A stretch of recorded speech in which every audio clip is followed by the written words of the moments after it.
Hello everyone, welcome to my channel. Hope you doing great.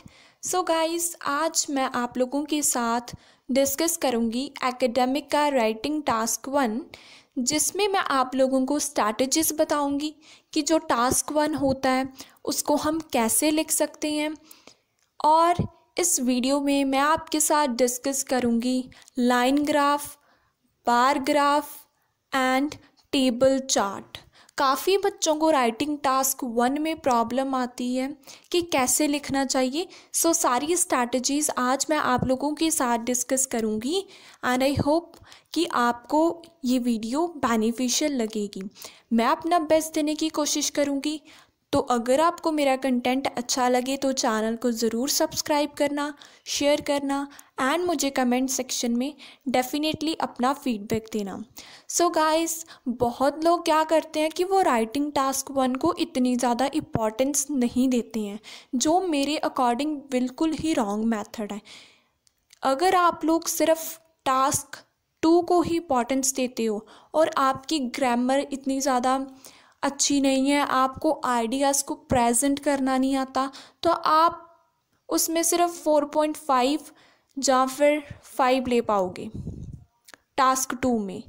तो अगर आपके 5 आएंगे टास्क 2 में, तो अगर आप टास्क 1 को इम्पोर्टेंस नहीं दोगे तो कैसे आपकी ओवरऑल बैंड स्कोर है जो राइटिंग में वो अप होंगे।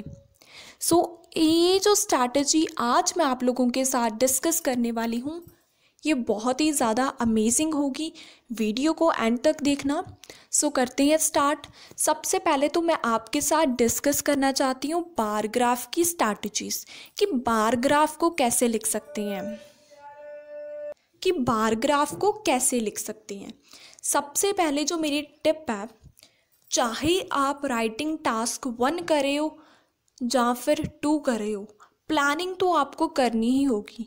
जब तक प्लानिंग नहीं होगी तब तक आपका जो आइडियाज़ है, आपका जो डाटा है, वो अच्छे से प्रेजेंट नहीं होगा। अगर वो प्रेजेंट नहीं होगा तो आपके बैंड स्कोर कैसे आएंगे। सो आपने प्लानिंग तो करनी है, वो भी 5 मिनट तक आपने प्लानिंग करनी है। अब बच्चे कहेंगे कि प्लानिंग में करना क्या होता है। सबसे पहले तो आपने ग्राफ को अच्छे से एनालाइज करना है। एनालाइज का मतलब होता है कि ग्राफ में हमें गिवन क्या क्या है वो हमने अच्छे से देख लेना है, कि कितना डाटा हमने BP1 में लिखना है और कितना डाटा हमने BP2 में लिखना है। ठीक है, डिफरेंट सेंटेंसेस का यूज़ करो, वो आपके लिए काफ़ी ज़्यादा हेल्पफुल होंगे। और ओवरऑल हमेशा लास्ट में लिखना है। ठीक है, हमेशा लास्ट में आएगा, BP1 एंड BP2 के लास्ट में आएगा।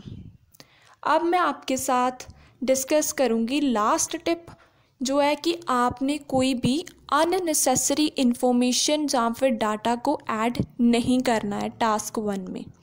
कोई भी डाटा जो उस ग्राफ से रिलेटेड नहीं है, जो उस ग्राफ में गिवन नहीं है, उसको ऐड नहीं करना है। अगर आप ऐड करोगे तो बैंड्स को डिडक्ट होंगे आपके। ओके, सो ग्राफ को लिखने का एक स्ट्रक्चर होता है। अगर आप उस स्ट्रक्चर को अच्छे से अंडरस्टैंड कर लेते हो तो आपके काफ़ी अच्छे बैंड्स को आना स्टार्ट हो जाएंगे, क्योंकि स्ट्रक्चर तो बहुत ज़्यादा इंपॉर्टेंट होता है।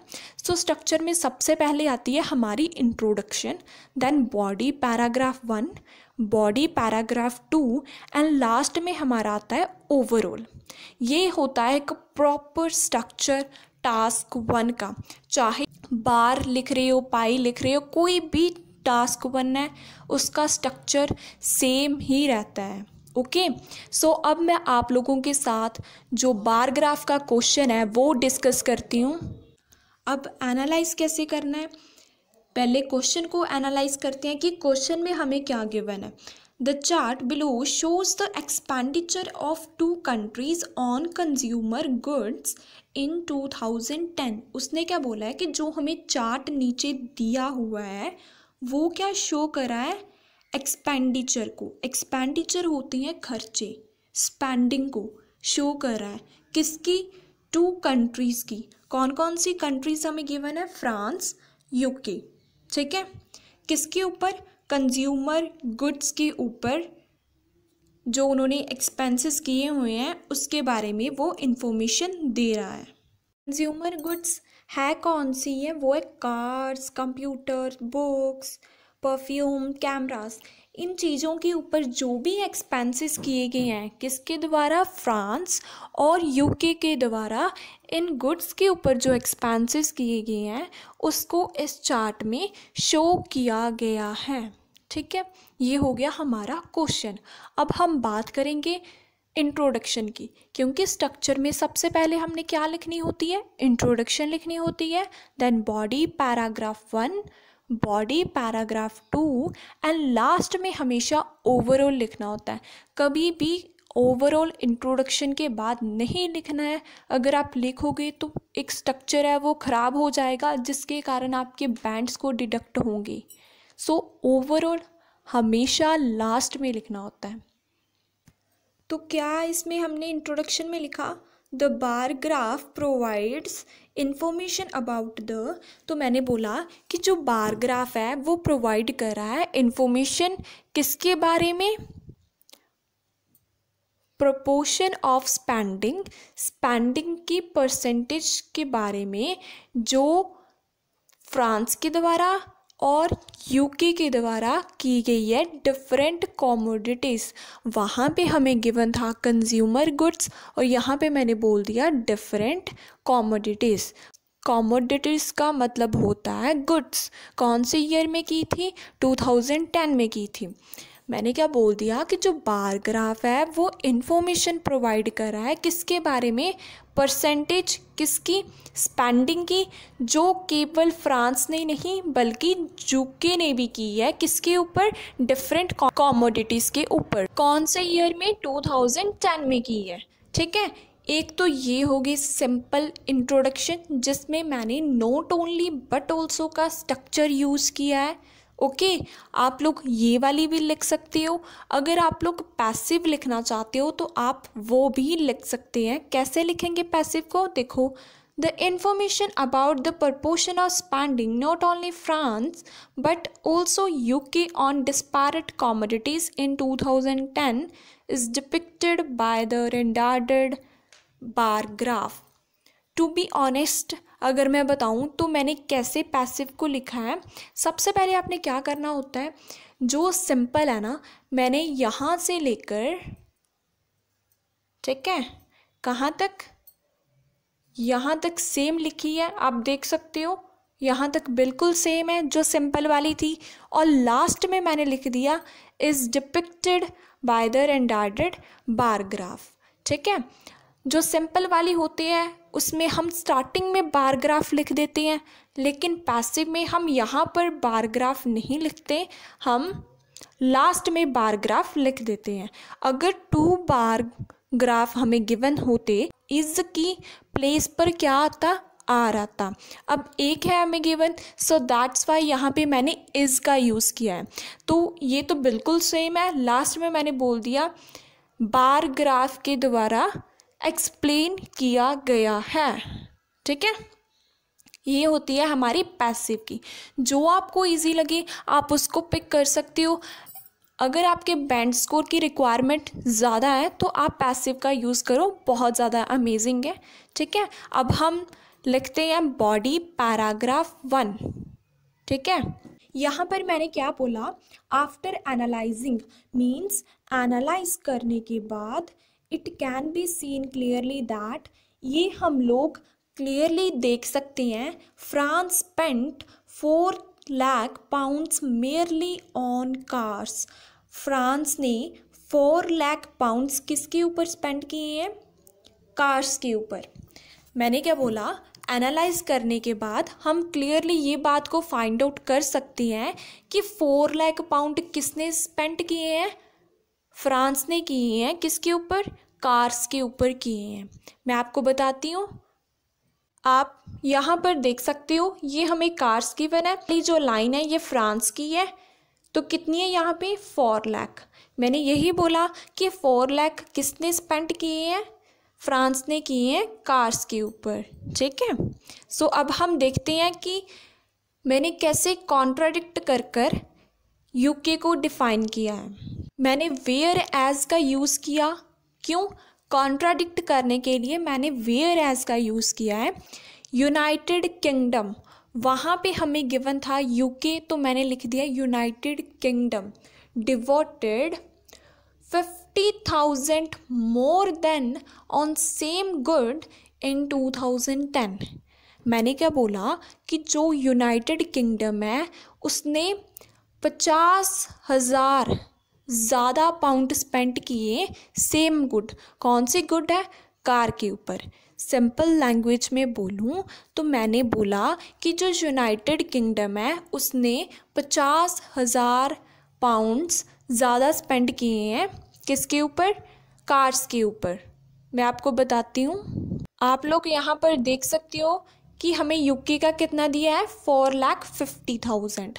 मैंने डायरेक्ट नहीं लिखा, मैंने इन दोनों का डिफरेंस लिख दिया। मैंने बोला कि यूके ने क्या किया है, 50,000 फ्रांस से ज़्यादा स्पेंड किए हैं। फ्रांस के कितने थे? 4 लाख, और जो हमारे यूके है उसके 4,50,000 थे। तो दोनों में डिफरेंस कितने का है?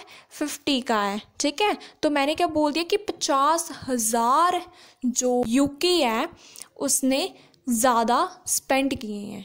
ठीक है, ये भी एक लिखने का वे होता है। अगर आप लोग अपने बैंड स्कोर को अप करना चाहते हो तो इस तरह के सेंटेंसेस को आप लिख सकते हो। बहुत ही ज़्यादा अमेजिंग है और इसके रिजल्ट भी आपको फ्रूटफुल ही मिलेंगे। ओके, फिर मैंने क्या किया, इन कंट्रास्ट का यूज़ किया, जिसमें मैंने बोला एक्सपेंडिचर है किसके ऊपर? कंप्यूटर्स के ऊपर।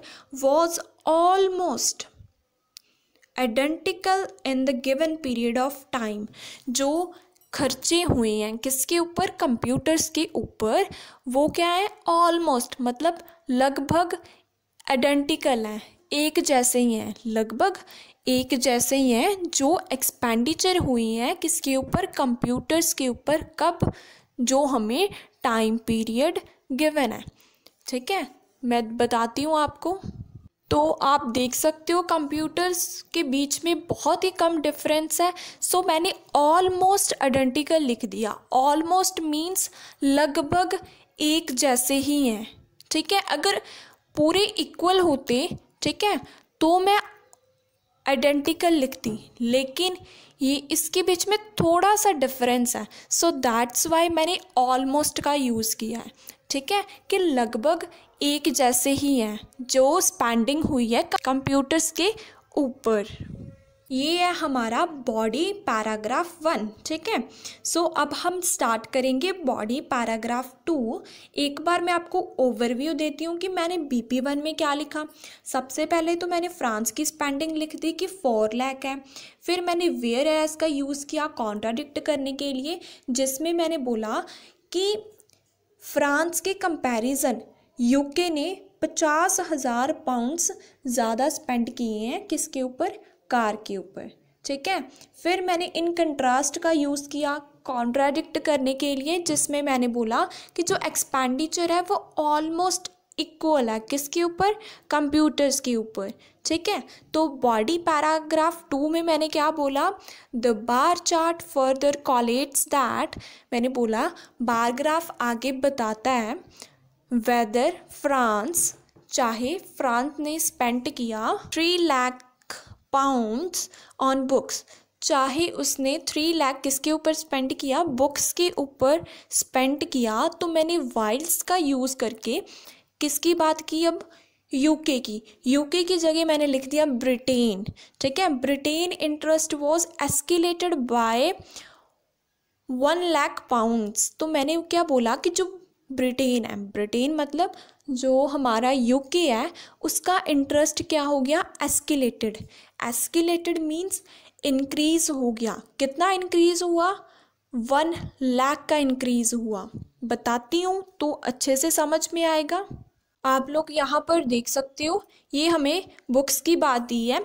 यहाँ पर तो मैंने आपको बोल दिया था कि 3 लाख फ्रांस ने स्पेंड किया। फिर मैंने बोला कि जो ब्रिटेन है, ब्रिटेन मीन्स जो यूके है, उसने कितना स्पेंड किया? 1 लाख ज़्यादा स्पेंड किया। अब देख सकते हो इसका 4 लाख के ऊपर है और ये 3 लाख के ऊपर है।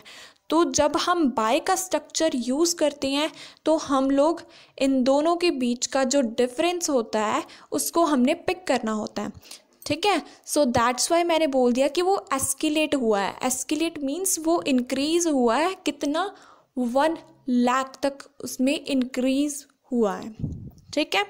बाय का स्ट्रक्चर में हमेशा हमने डिफरेंस को पिक करना होता है। फिर मैंने हाउएवर का यूज़ किया, जिसमें मैंने बोला France expenses on perfume was 2 lakh. जो फ्रांस ने एक्सपेंसेस किए हैं, एक्सपेंसेस मीन्स जो खर्चे किए हैं परफ्यूम के ऊपर, वो 2 लाख पाउंड्स थे, ठीक है। While England, England means UK, UK को हम इंग्लैंड भी बोलते हैं, उसकी रेशियो क्या होगी, plunged to about 1,40,000 pounds during mean time. तो मैंने क्या बोला, फ्रांस ने तो 2 लाख स्पेंड किया, लेकिन जो इंग्लैंड की रेशियो है ना वो प्लंज्ड हो चुकी है। प्लंज्ड मीन्स वो डिक्रीज हुई है। कहाँ तक वो पहुँच चुकी है, 1,40,000 पाउंड तक वो पहुंच चुकी है। एक बात आपने दिमाग में रखनी है कि जब हम बाय का यूज़ करते हैं तो हम डिफरेंस को पिक करते हैं, लेकिन हम जब टू का यूज़ करते हैं तो एग्जैक्ट वैल्यू को लिखते हैं। बताती हूँ तो अच्छे से समझ में आएगा जब मैं आपके सामने बार चार्ट को एक्सप्लेन करूँगी।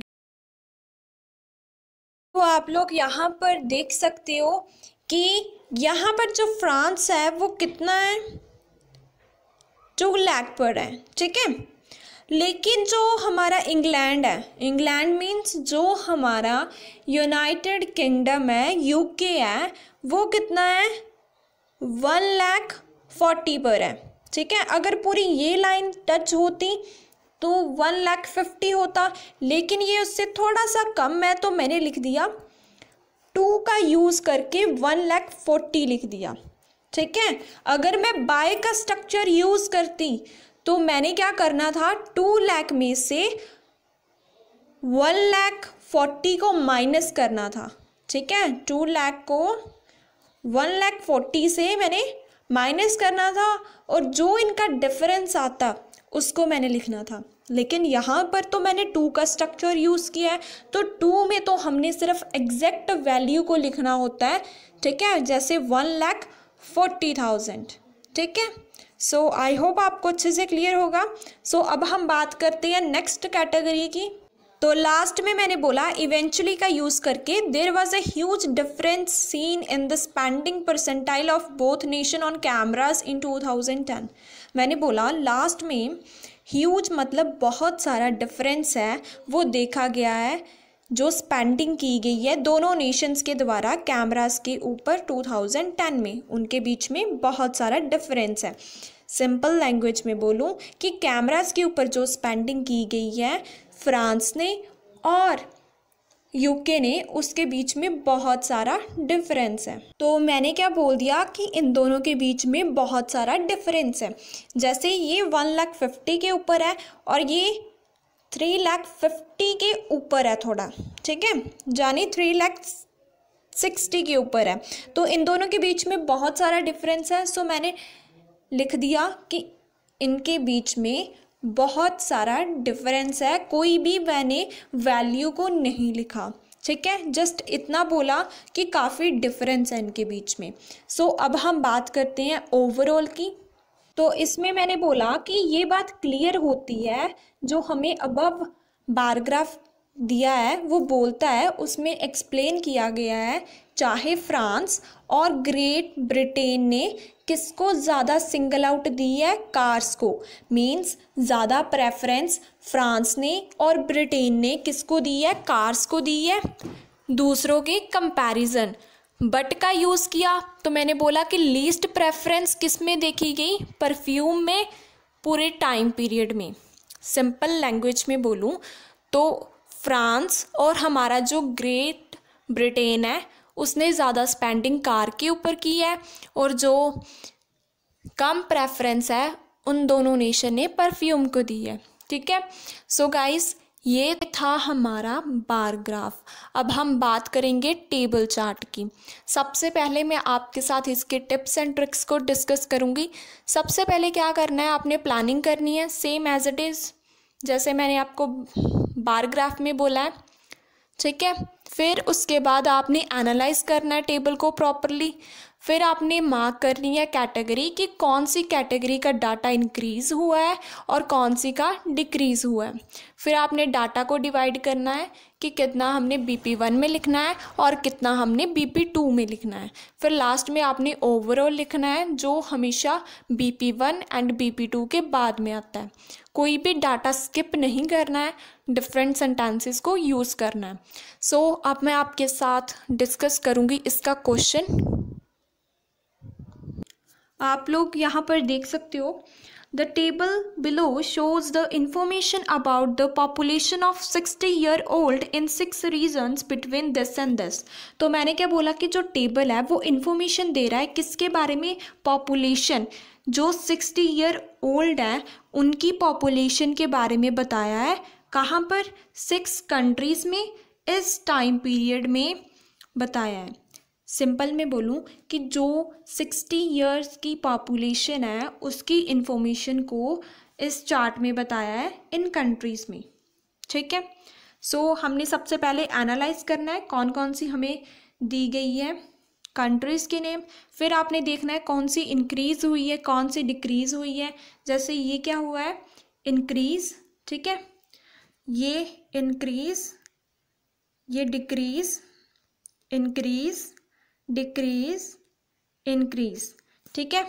ऐसे हमने मार्क कर लेना है। इसकी वजह से आपको कोई भी कंफ्यूजन नहीं होगी और टाइम सेव भी आपका होगा। फिर उसके बाद आपने क्या करना है, पोर्शन को डिवाइड करना है। जैसे 3 आप लिख सकते हो BP1 में और 3 आप लिख सकते हो BP2 में।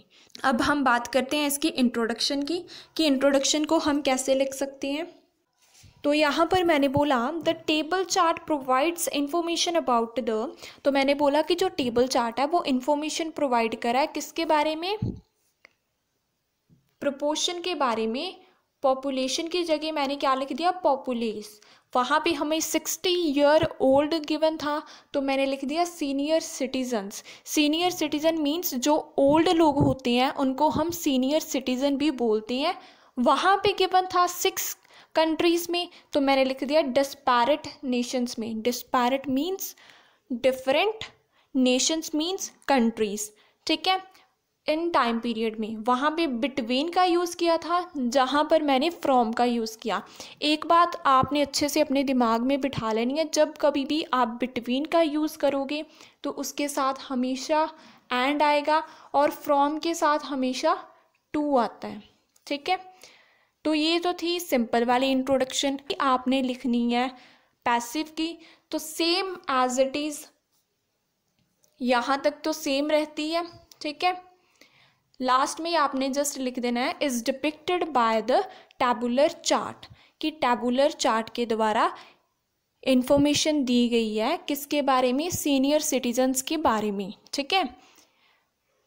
एक बार फिर से बताती हूँ कि यहाँ से लेकर जस्ट ये आप लोगों ने कट करना है, ठीक है। कहाँ तक, यहाँ तक बिल्कुल सेम रहती है, आप देख सकते हो। और जो हमने स्टार्टिंग में यहाँ पर कट किया है क्या, टेबल चार्ट को, वो कहाँ पे आएगा, वो हमने लिख देना है लास्ट में, is depicted by the tabular chart, ठीक है। ये होती है हमारी पैसिव। तो अब हम बात करते हैं बॉडी पैराग्राफ 1 की। तो यहाँ पर मैंने बोला एनालाइज करने के बाद हम क्लियरली ये बात देख सकते हैं कि जो पॉपुलेशन है, किनकी population, elderly people, elderly people की जो पॉपुलेशन है वो कितनी है, 5% लेस देन 1/10, 1/10 से 5% कम है। अब 1/10 कितना होता है, मीन्स जो 10% होता है उसको हम 1/10 बोलते हैं, इससे 5% कम है। सो इट मीन्स कितनी है वो, 5% है। क्या एल्डरली पीपल की जो पॉपुलेशन है वो कितनी है, 5% है, ठीक है। मैंने क्या बोल दिया कि 1/10 से वो 5% क्या है, कम है, इट मीन्स वो कितनी है, 5% है। ये भी एक लिखने का वे होता है जो बहुत ही ज़्यादा इफ़ेक्टिव है अगर आप लोग 7+ बैंड स्कोर गेट करना चाहते हो। ठीक है, कौन से ईयर में है 5%? 2000 में। कौन सी कंट्री? अफ्रीका में। ठीक है, हाउएवर का यूज़ किया कॉन्ट्राडिक्ट करने के लिए। मैंने बोला after 10 years it was escalated to 12%। So मैंने बोला 10 ईयर के बाद ये एस्केलेट हो चुकी है। एस्केलेट मीन्स इंक्रीज हो चुकी है, और 2 का स्ट्रक्चर यूज़ किया कि वो 12% तक पहुंच गई है। आप लोग यहाँ पर देख सकते हो, सबसे पहले मैंने बोला कि 110 से वो 5% कम है, मीन्स वो 5% के ऊपर है। जैसे 110 होता है हमारा 10, ठीक है, उससे 5% क्या है, कम है। बाद में कितना बचा, 5। सो कितनी है वो, 5%। सो दूसरे में मैंने एस्केलेट 2 का यूज़ किया मैंने, कि वो कहाँ तक पहुँच चुकी है, 12% तक पहुँच चुकी है वो। जैसे मैंने आपको पहले बताया हुआ है कि 2 में तो हम एग्जैक्ट वैल्यू लेते हैं, अगर यहाँ पर मैंने बाय का स्ट्रक्चर यूज़ करना होता तो मैंने इन दोनों का डिफरेंस लेना था। ठीक है, आई होप आपको अच्छे से क्लियर होगा। सो अब हम नेक्स्ट कैटेगरी की बात करते हैं। कंट्रास्ट का यूज़ किया मैंने। In North America the percentage of grey hair masses was almost identical approach in the given period of time. मैंने बोला कि जो नॉर्थ अमेरिका की परसेंटेज है ग्रे हेयर पीपल की, वो ऑलमोस्ट मीन्स लगभग एक जैसी ही है गिवन टाइम पीरियड में। जो वहाँ पे हमें टाइम पीरियड गिवन है उसके दौरान जो ग्रे हेयर मतलब सीनियर सिटीजन्स की जो पॉपुलेशन है वो सेम है। ठीक है, तो मैं आपको बताती हूँ, ये गिवन है हमें नॉर्थ अमेरिका, यहाँ पे 11% है और यहाँ पे 12% है। तो मैंने ऑलमोस्ट आइडेंटिकल का यूज़ करके बोल दिया कि लगभग एक जैसी ही है दोनों की परसेंटेज नॉर्थ अमेरिका में। ठीक है, next category Europe. More over का मैंने कनेक्टर यूज़ किया। ओल्ड इंडिविजुअल्स, ये गाइस यहाँ पे नहीं आएगा, sorry for this. Was 22% in first year, means जो ओल्ड लोग हैं वो 22% थे पहले ईयर में। वाइल का यूज़ किया कॉन्ट्राडिक्ट करने के लिए। इट वॉज प्लंज्ड बाय 10%, फिर वो 10% क्या हो गए, कम हो गए। प्लंज मीन्स डिक्रीज हो गई, कहाँ तक, 10% वो कम हो चुके हैं। देखो कैसे बोलेंगे हम इसको, तो आप लोग यहाँ पर देख सकते हो। सबसे पहले तो मैंने बोल दिया कि वो 22% है, फिर मैंने बोला कि वो कितना कम है, 10% वो कम है, मीन्स 10% तक वो डिक्रीज हो चुका है। सॉरी गाइस, यहाँ पे 12% आएगा, बाय मिस्टेक लिख हो गया, सॉरी फॉर दिस। ठीक है, तो इन दोनों का मैंने डिफरेंस पिक किया है। ठीक है, 22 में से अगर हम 12 को माइनस करते हैं तो हमारे पास कितना बचता है, 10 बचता है। तो मैंने क्या बोल दिया कि पहले तो वो 22% तक था। ठीक है, फिर मैंने बोल दिया कि वो डिक्रीज हो गया 10%। ठीक है, 10% तक उसमें डिक्रीज हो गया। सो इट मीन्स वो कहाँ तक पहुँचा है, 12 तक, क्योंकि मैंने आपको पहले बताया कि बाय में हमेशा हम डिफरेंस को ही पिक करते हैं।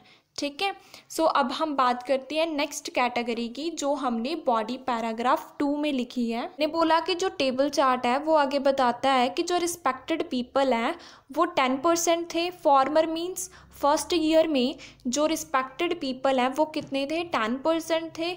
But in later, later means बाद वाले ईयर में वो ज़्यादा हो गए 3 फोल्ड से भी। 3 फोल्ड मीन्स 30% से भी वो ज़्यादा हो गए थे। ठीक है, आप लोग यहाँ पर देख सकते हो, ठीक है, कि वो 30% से भी ज़्यादा हो चुके हैं। यहाँ पे मैंने 10 का यूज़ कर दिया कि 10% थे, और फिर मैंने बोल दिया कि वो 30% तक पहुँच चुके हैं, मीन्स 3 फोल्ड होता है 30%। ठीक है, आई होप क्लियर होगा आपको। पहले मैंने 10% बोल दिया, फिर मैंने 30 नहीं लिखा, इसकी जगह पर मैंने लिख दिया 3 फोल्ड, कि वो 3 फोल्ड तक पहुंच चुके हैं। तो मैंने क्या बोला कि हम 9% का डिफरेंस देख सकते हैं दोनों ईयर्स में। कौन सी कंट्री में, लेटिन अमेरिका में 9% का डिफरेंस है दोनों ईयर्स में। ठीक है, इसमें मैंने डिफरेंस पिक किया है कि दोनों ईयर्स में 9% का डिफरेंस देखा गया है। आप लोग यहाँ पर देख सकते हो, ठीक है, यहाँ पे 18 है और यहाँ पे हमारे पास 9 है, तो इन दोनों के बीच में कितना डिफरेंस है, 9 का। तो मैंने बोल दिया कि इन दोनों के बीच में 9% का डिफरेंस देखा गया है दोनों ईयर्स में, ठीक है। लास्ट बचा हमारा ओशियाना, जिसमें मैंने बोला eventually the percentile of elderly person was 32 and 36 in 2000 and 2010 respectively in Oceania.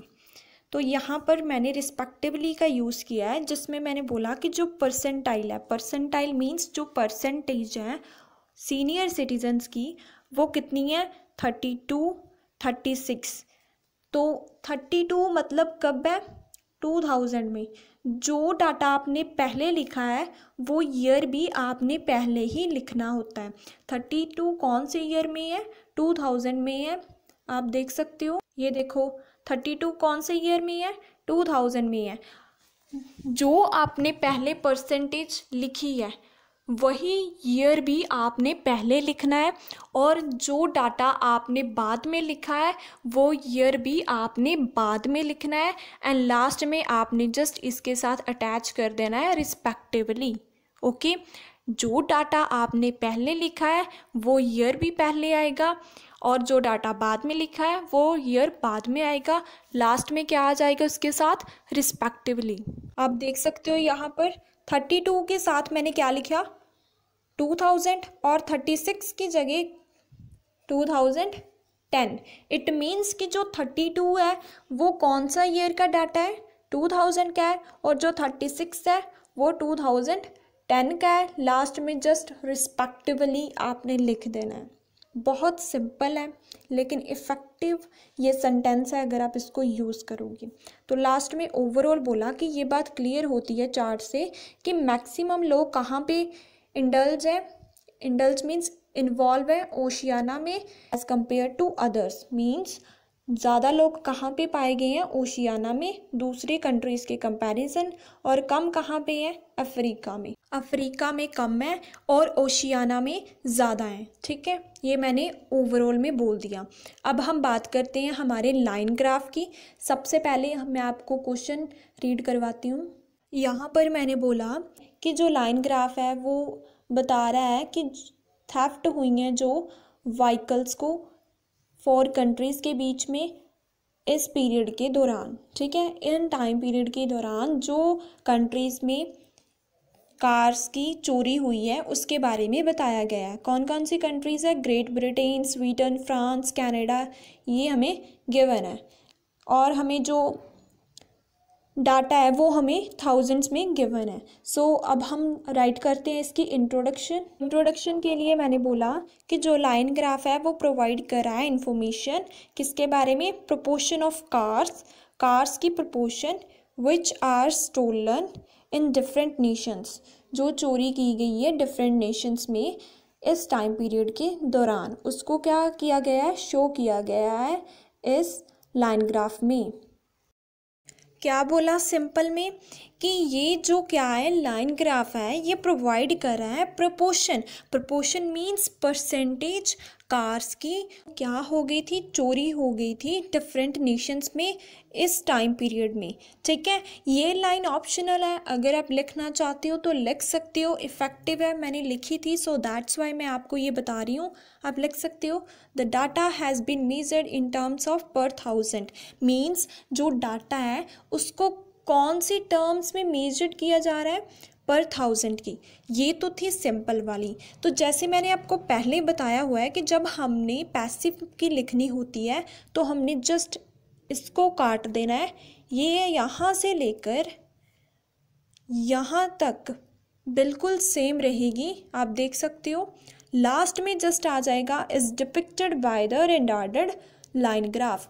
तो इसमें मैंने क्या बोला कि जो इन्फॉर्मेशन है कार्स की प्रपोर्शन की जो चोरी हो चुकी थी डिफरेंट कंट्रीज़ में इस टाइम पीरियड में, उसको इस लाइन ग्राफ में शो किया गया है, ठीक है। ये हो गई हमारी आज की इंट्रोडक्शन। अब हम बात करते हैं बॉडी पैराग्राफ 1 की, जिसमें मैंने बोला एनालाइज करने के बाद ये बात क्लियर होती है कि अकेला फ्रांस ही नहीं, स्वीडन नहीं, बट ऑल्सो कनाडा वो क्या है, आइडेंटिकल अप्रोच को फॉलो कर रहा है। मींस फ्रांस का, स्वीडन का और जो कनाडा का परसेंटेज है वो क्या है, आइडेंटिकल है, मींस सेम है। इन तीनों कंट्रीज़ का जो परसेंटेज है वो ऑलमोस्ट सेम है। Even data was varied between nearly 6 to 10 पर 1000 व्हीकल्स इन 1990। तो मैंने क्या बोला कि इनका जो डाटा है वो कहाँ पे वेरी कर रहा है, 6 to 10 पर 1000 व्हीकल्स के अंदर अंदर आ रहा है। कौन से टाइम में, 1990 में। मैं आपको डायग्राम से बताती हूँ, ज़्यादा अच्छे से क्लियर होगा आपको। आप लोग यहाँ पर देख सकते हो कि मैंने क्या बोला, सबसे पहले जो स्वीडन है, स्वीडन कौन सा है, ये वाली जो लाइन है ये स्वीडन की है, और जो ये वाली जो लाइन है ये किसकी है, फ्रांस की है, और यो हमारी ये वाली लाइन है ये किसकी है, कनाडा की है। मैंने बोला कि ये जो तीनों लाइन है इनका जो डाटा है ना वो स्टार्टिंग के ईयर्स में इक्वल है। कहाँ तक वेरी कर रहा है, 6 से 10 के बीच बीच में आ रहा है। आप देख सकते हो 6 और 10 के बीच बीच में इनका डाटा आ रहा है। किसका, इन तीनों कंट्रीज़ का। ठीक है, जो डाटा है वो 6 और 10 के बीच बीच में आ रहा है। ठीक है, और इनका जो ट्रेंड है वो भी इक्वल है, मींस लगभग एक जैसा ही है। ठीक है, फिर मैंने वाइल्स्ट का यूज़ किया कॉन्ट्राडिक्ट करने के लिए, जिसमें मैंने बोला कि जो रेशियो है कार्स की वो मैक्सिमम कहाँ पे थी, ग्रेट ब्रिटेन में जो कार्स की रेशियो है वो ज़्यादा थी। कितनी, 18 पर 1000 थी। ठीक है, जो ये तीनों कंट्रीज़ की थी वो 10,000 तक थी। ठीक है, और जो ग्रेट ब्रिटेन की थी वो 18 पर 1000 तक थी।